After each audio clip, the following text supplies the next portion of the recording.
Welcome to the Doing Business in Bentonville podcast. This is the Whiskered Warehouse Warriors. Boom, Harvey with the W. You like that? I've been working on that. And Daniel. Oh, and you finally have a mascot. We have our whiskers today.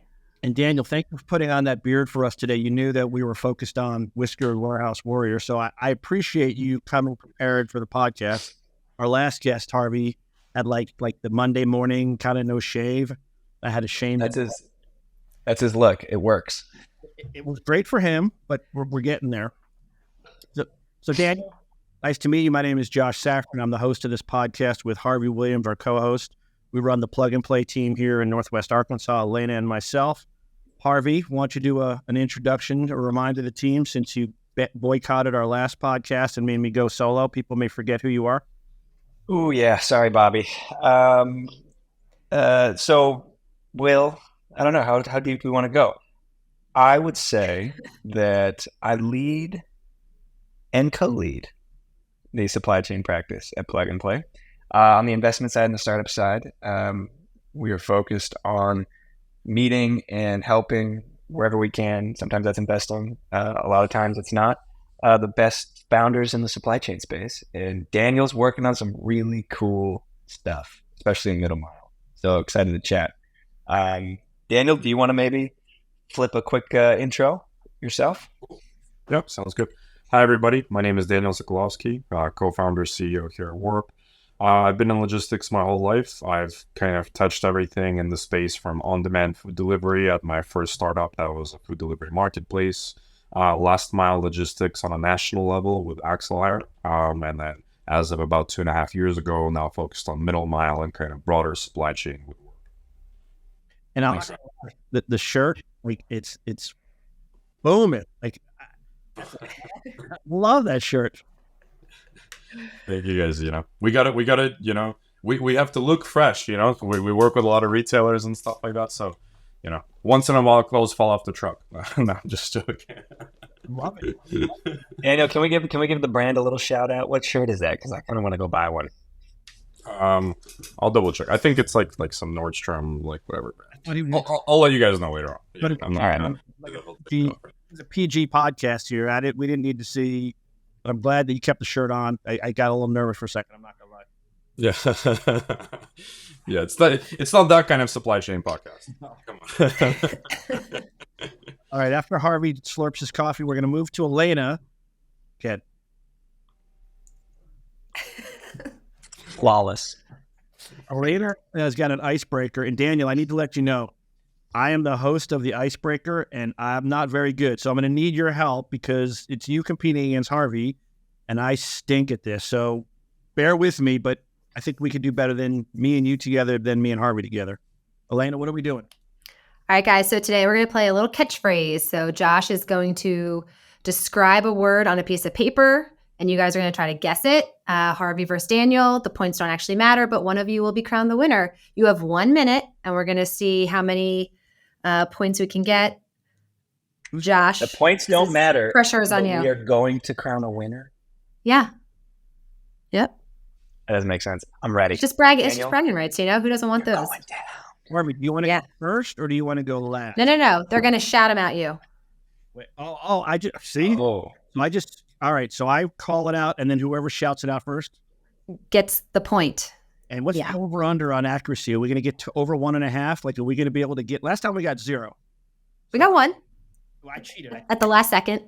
This time I cheated. Are you drawing? No. I am reading. I think that's why I got the glasses on, and you guys are guessing. So shout out the answer first. Elena, give us the 3, 2, 1 countdown. All right, ready, guys? 1 minute timer. 3, 2, 1. Go ahead. An item on the shelf at a grocery store is called a what? SKU. Perfect. Harvey, you got that. I'm Harvey. good at this right now. Okay, this is 3 words. Okay, ready? Not the first child, but the third child. Not the first. No, give me the first. What? Not the first child or the This is a third. terrible clue. The first word is not the first child or the third child. If you are the Last. second child, you are Last the mile delivery. What's Last mile delivery. Youngest child. what's the second child called? Not the first. Middle child. Middle mile. Yes, perfect, Harvey. I was so good at that. Wow. Mary Kate and Ashley. Twins. Yes, and what's the trick? Digital twin. Boom. Oh my God! Come on, guys. Daniel, I stole that. Harvey, you're an expert on this. 10 seconds. Not the person who's flying the plane, but the person sitting next to him is Co-pilot. Yeah. 2, 1, time. Wow. All right. Harvey, Daniel. Harvey got 3, Daniel got 1. You guys did way better than last time we tried this, but Harvey, bragging rights are all yours. It was all me. It was my clues, quite honestly. This kind of feels like Beat Bobby Flay a little bit. Yeah. I kind of like this segment. I mean, I actually studied those for a long time, as Daniel was a few minutes delayed. No offense, Daniel. And it gave me time to study these clues. So thank you guys I picked the easy ones. Nice. Yeah, next time we can do a cook-off, I'll tune in for my kitchen. So we'll see. Harvey, we'll see who wins that one, I'm down. I'm 100% down for a rematch of the culinary variety. If you're coming to our next event, there's going to be a hot wings challenge, Daniel. Maybe maybe you and I are cooking up the wings. I don't know. Yeah, let's try. Well, Harvey, you are a winner today, so you should feel good no matter what happens the rest of the day. You were the winner and you beat Daniel, so you should just feel good about that. Yeah, thank you, Josh. I really needed the little pump up here, early on a Tuesday. All right, Daniel, we're on to you. Tell us about Warp. Tell us about what you're doing. Give us the 30-second pitch and overview on you and the company. Yeah, absolutely. So, like I mentioned earlier, born and raised in logistics, I've kind of had this philosophy for actually more than a decade at this point, which is basically that logistics is a really complicated thing, especially when you talk about like multi-chain and like multi-piece and component logistics. But the systems that are out there can be built and fine-tuned to actually basically do all of the thinking of a professional logistician, right? And on top of doing all the thinking, there's enough providers that are already out there where you don't have to actually build your own capacity. You can actually go out and leverage existing capacity that are out there by providing them with a better technology and doing better decision making for them to kind of connect it as part of a larger thing. So I did that with food delivery, right? Connect digitize restaurants, digitize drivers, connect the two with a web app, and then kind of go. Last mile delivery was similar, connect sortation facilities, connect drivers, connect customers, and kind of do the routing and stuff in the middle.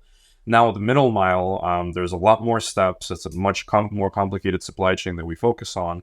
But Warp basically helps brands and retailers get their product into their omni-channel experience better. So we pick up and deliver inbound goods into their distribution centers, move freight from DCs into fulfillment centers, from fulfillment centers to last mile providers, to stores, returns from stores, and kind of, they take advantage of like Warp's capability to connect all of those pieces together and find like hidden efficiencies out of merging. And how do you think about the middle mile in particular, right? Because there's a lot of buzz around last mile, of course. And there's a little bit less buzz, but still palatable for first mile. Middle mile is not an area that we're seeing a whole lot of activity in. So kind of how did you get here? I mean, obviously your axle hire background probably influenced that, but would love to get your perspective there. Yeah, absolutely. So I think on our side, like I'll explain what middle mile means to us, right? Just so that I think we're all on the same page from like a verbiage perspective. But for us, middle mile is like the transportation of freight starting from the point of manufacturing or the point of domestic origin, right? So it can land in the US, it can be produced here, it can be packaged here, whatever's kind of like the last value added service for that particular freight. And it's moving those goods from that inbound supply chain into a distribution center, right? From a distribution center to a store, facilitating store returns. Because in the brick and mortar space, the store is actually the last mile, right? So in brick and mortar, the customer is actually doing the last mile and walking or driving over to the store.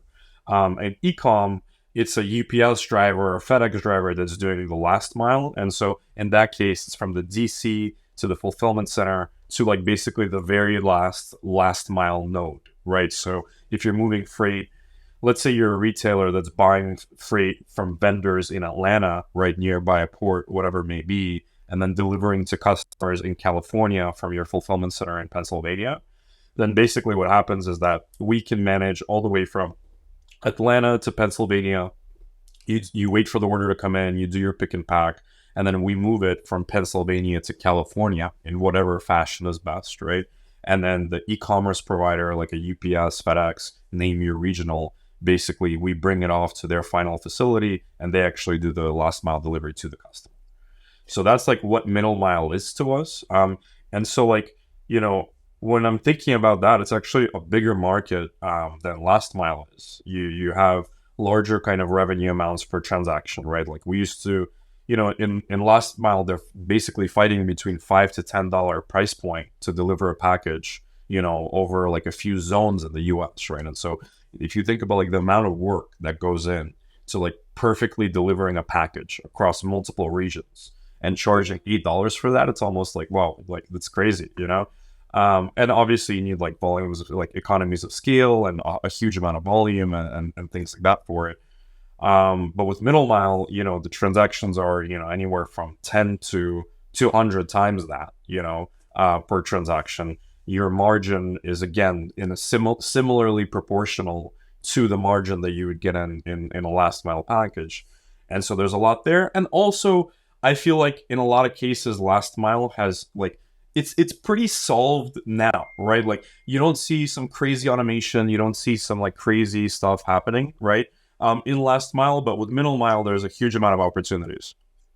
I was going to ask you a question because you focused quite a bit on LTL and the optimization of LTL. I think people just take for granted that it's just not an efficient option. But you've chosen to talk about specifically optimizing the LTL space. Why and how are you finding and ways to make them much more efficient? You know, I think on our side of it, like if you really think about LTL, sorry, let me do this. Basically, if you think about like what is LTL and what is everything, LTL is very similar to like air travel, right? You basically have a bunch of terminals spread all over the country. These terminals are airports, right? Or I don't know if you guys can see the quotes; it's really there. But basically, the terminals are airports, right? You have freight that's being picked up and delivered locally that comes inbound into this terminal. And then you have larger trucks that are basically moving freight in between these terminals, right? So if you're going from LA to Chicago, you know, you can go direct via full truckload, or you can take one stop or two stops, you know, or however that you want to, and you can kind of optimize the network from there.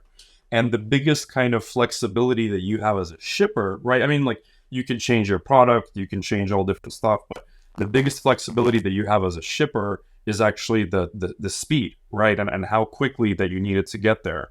And so the more time that you have, the cheaper that you can have a rate to be, and you know, the less time you have to pay more money, etc. And then we hear about hotshot, right, and all those pieces. But I think like if you really think about it, these asset-based network businesses, right, like LTL, air travel, ports, right, like where you're talking about huge, heavy fixed cost of infrastructure, significant amount of training, significant amount of time that's put in to actually making sure it's well oiled and all those components. You know, we've been able to like basically first off like do all of that at a fraction of the time because we're going out and building a technology layer and empowering third-party terminals to actually take part of this larger network. So it's almost as if we, you know, like I just flew into LAX last night. It's almost as if we go to like Van Nuys Airport, right? And not even Burbank, but like Van Nuys Airport. And we say, hey, as long as you use this technology, we can make your business like a smaller LAX. You know, are you willing to do this? And of course, right? Like they gain efficiencies, they gain more volume, they gain more revenue. We manage their entire business. We tell them how exactly to do everything. And the operator basically becomes a real estate owner with a staffing, you know, and some forklifts or pallet jacks in the middle. So I think like it's been pretty simple for us to go out and like create this hub and spoke network, like a virtual hub and spoke network. And I think where we really drive a lot of the efficiency is actually a lot of the LTL carriers aren't that great on the first mile and the last mile. And what I mean by that is because they own their own trucks, right? If you're analyzing an LTL carrier, right? Let's take an XPO. It's not worthwhile for an XPO to buy small vehicles in a market like Los Angeles or in a market like Chicago, whatever it may be, because they have large amounts of freight. They need to move it. This, especially the way that they're using the trailers, they're picking it up and then those trailers are going out. The pups are basically going out and moving across the country from there. So you can't really be like, hey, I'm going to use this local truck and then cut it out from potentially being able to do a longer haul for me or potentially having to accept more volume, whatever else. And also a lot of the routing that the LTL companies do is pretty similar to like a UPS, right? Like you have a driver, they're assigned to a zone, pickups come in within that zone, the driver picks it up as long as they have the space to. If not, you wait until the next day or they call a second driver, whatever else it may be.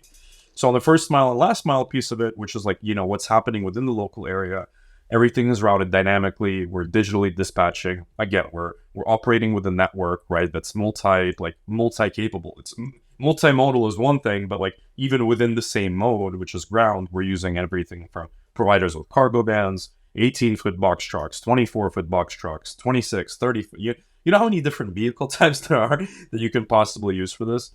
And so we try to optimize all of that inbound or outbound volume and then select the best possible vehicle for that specific route. And so I think that drives a lot of efficiency for us too. So kind of like to go back and break it down, we use our software to empower a network of smaller warehouses to basically take part in the LTL network. We've made it really fast and easy for them to work with us. And so because of that, we've cut down the time and cut down the cost of operating buildings like that. And on the other side of it, like the first mile, last mile routing, as well as our kind of like strategy and approach to our network within these areas, both I think together go out and drive a lot of efficiency. And then like the market to market, region to region stuff is something that we're now like grinding our teeth on. Got it. Okay. So multiple options when it comes to, branching out beyond just your Class 8 vehicles. And then you guys also have a cross-docking solution, right? Yep. How does that work? How does the footprint play out? Yeah, absolutely. So we look at our network as a very modular, right? So you can use us locally for a same day, next day type of pallet move, freight move, whatever it may be. Those vehicles can do hot shot from like literally like, place your order. The vehicle's there for pickup within an hour to 2 hours. You can do that for next day where we pick it up today, bring it back to the cross dock, go out and deliver it tomorrow within that same area. You can connect regions together. But the way that we do it is now you can also go out and just use the cross-docking solution, right? So because we built up this platform, because we've put in rate tables, all this system in place specifically for the cross-docks, now we've kind of exposed that to the shippers directly. And they say, hey, I just need to use this cross-dock for, a couple days or for a month or whatever it may be. And so they can kind of use us on a modular basis also. Daniel, Got it. this podcast is hosted by and focused in Bentonville. Obviously, we have Walmart, JB Hunt, Tyson headquarters here, and then anybody that's a supplier shipping to Walmart is housed and hubbed here with large supply chain teams. As you're speaking to that audience specifically, what are you wanting them to understand about you and the reason that they can get value from you and work, and obviously why they would want to be spending time talking to you after this podcast? Yep. So I think typically a larger company like goes out and looks at us like not us, like any startup that's kind of within our stage, right? 2.5 years old, relatively young team, relatively like new thing that they're doing, and basically like out there.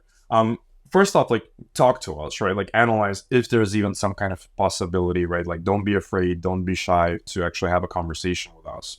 We don't bite, but then I think on the on the other side of it is that like we've actually been able to go out and offer a service offering as well as a solution to some of these shippers that's not just more compelling and like sounds better than a lot of like these old legacy solutions that are out there, but it actually is better, right? And then like our quality is in some cases bar none right now. We take a lot of pride in like how we work, how we're operating.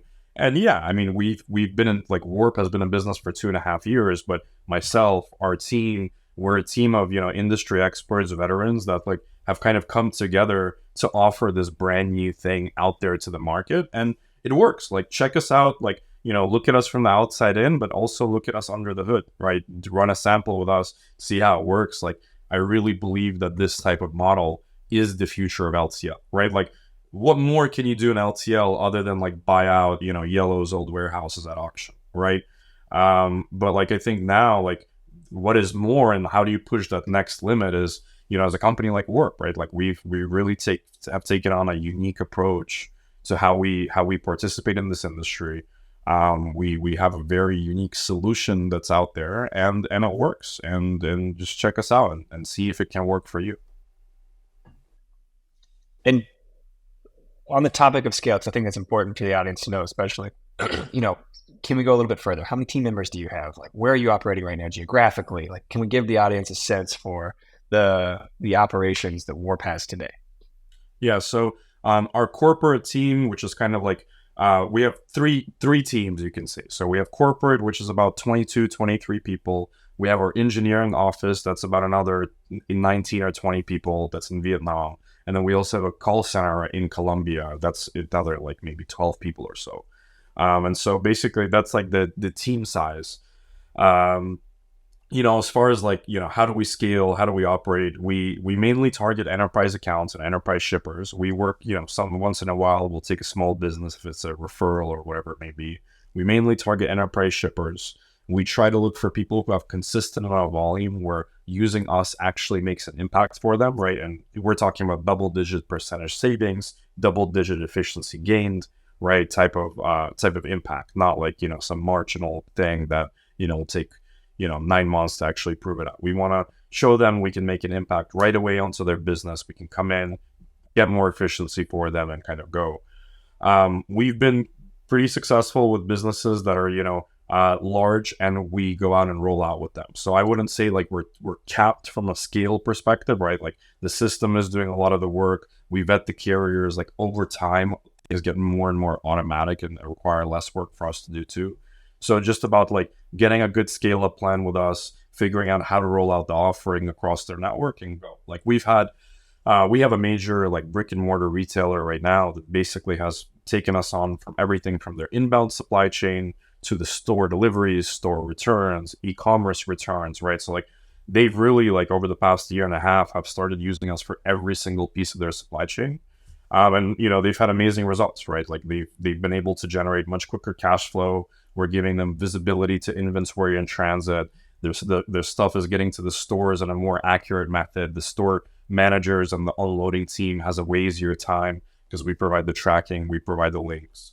We're able to go out, cut down the time in transit because in a lot of cases where they're used to be using another LTL network, they actually had the volume for us to go out and skip particular stops there. So whereas before they used to have a 7-day time in transit and a lot of trucks showing up at their facility on either a daily or a weekly basis, now they have a 5 or 6 day time in transit and like fewer trucks showing up at their facility because the entire truck is just their volume, right? And so we've been able to like kind of take on those components and really grow it out across the board. So, it easily works for other retailers too. So you did a great job of pre-answering my next question. So I don't know if Harvey would have texted you what I was going to ask, but you did a good job of answering that because a lot of our partners are into the show me, right? Like the show me state here, which is not in Arkansas, Harvey, by the way. We're not the show me state. But like they're looking for numbers, they're looking for facts, they're looking for things that said when you roll out this pilot, this is some of the data and numbers. So give me a different example than the one they just used with another partner. Give me an industry and give me some numbers, like how much more efficient, how much in dollars generated were saved, how much faster was an on-time and full show up. Give me some numbers that people will be super excited about to say that there's no way these guys are that good. Yeah, so I'll give you a couple different examples. So just recently, we just onboarded a flooring company. Okay, so basically they sell luxury like vinyl flooring to installers throughout like the southern U.S., right? So it's kind of like on the Sun Belt. They basically right now, they're taking in, or they have a sales team that goes out to different installers, hardware stores, some like larger brick and mortar stores, some like super small mom and pop ones, right? So they have salespeople that go out, they're sending samples, they're getting contracts, they're getting deals done, whatever it may be. They're putting orders in and they operate, they have a couple different ways that they do logistics. So they have a warehouse around every region that they basically send this flooring out. So salespeople calls them up or puts in an order into their system, says, hey, we got these, 4 pallets of whatever product that are going to this particular location. That order is fulfilled at one of these like 5 warehouses across the country. They pick and pack it, they ship it out, and they either send it using their own fleet. Okay, so they at every warehouse, they operate their own fleet that services like 100, 150 mile radius from there. They also use LTL when the orders are like outside of that coverage area, and they use full truckload when the orders are larger than LTL and stuff like that. And then, they'll use like parcel for like a small thing, like samples or whatever else that they need to do. Traditionally, so a couple different things. They did their own routing, right? They were literally using MapQuest to do routing. It's like, it's 2024. You don't even know like MapQuest still exists. I think it's down there with like FreshDirect or something, But basically, they use MapQuest. They do their LTL booking basically via like some portal that they go out and type in every single order to. They do their full truckload booking over an email. They do their parcel booking by like going to like ups.com and generating like shipping labels. And then basically across all of these, there's like at least one person working at every single one of the warehouse, and they're responsible basically for everything from, making sure that orders are in accurately, making sure the drivers have their PODs, making sure that everybody, basically has the routes for the next day, the LTL stuff gets billed, the FTL stuff gets emailed, right? And all those pieces. We came in, and I'll tell you, this is just from a platform perspective. So there's two pieces of optimization for it. One, which is like workflows and platform, right? So there, what we changed was we put our system in, orders now flow in from SAP to our system.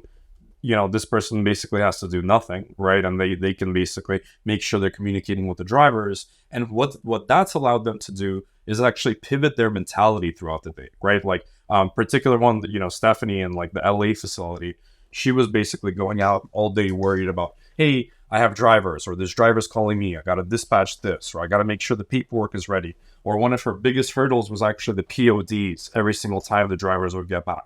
And then what would happen is that they would also have to pay the drivers to go back to the warehouse every single day.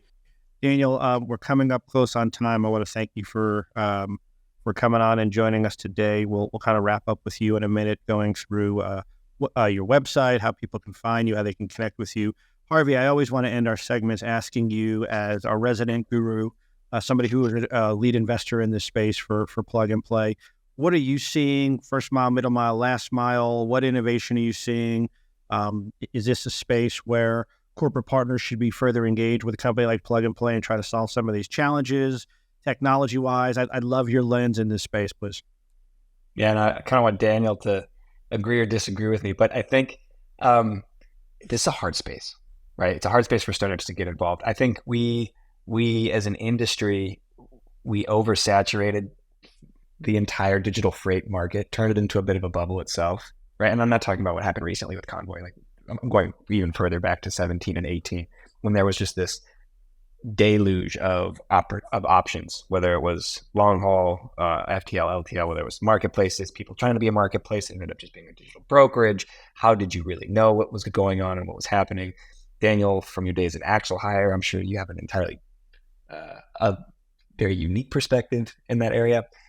But I do think the dust has settled to an extent. I think just with the way that the macroeconomic environment is happening in the freight industry, I think opportunities are starting to present themselves again. I think what Daniel's building is a really cool wedge. It's a product and it's a solution that's going after a real pain point, and it's not just the easiest digital option for a very archaic industry, which is something that you need to be on the lookout for. So I'm a big fan, Daniel. But yeah, I mean, if you are in this industry, either on the innovation side or you're on the logistics and transportation side, I think it is a safe moment in time to re-engage and to start looking at these solutions again, because we have gone through the hype cycle and the trough of disillusionment, if you're familiar with the Gartner methodology, and we're hopefully now going to start seeing a lot more of a kind of a second wave, some may even call it a third wave of innovation on the freight side of the house. So solutions like Warp are attacking it in a very unique way. So that's my 2 cents on the matter. All right, Daniel, thank you so much. Appreciate you spending time with us today. I'm sorry that you lost in the contest up front, but you're a winner to me. I mean, and that's the most important thing in life. And we're excited to have you on again and hear what you're working on.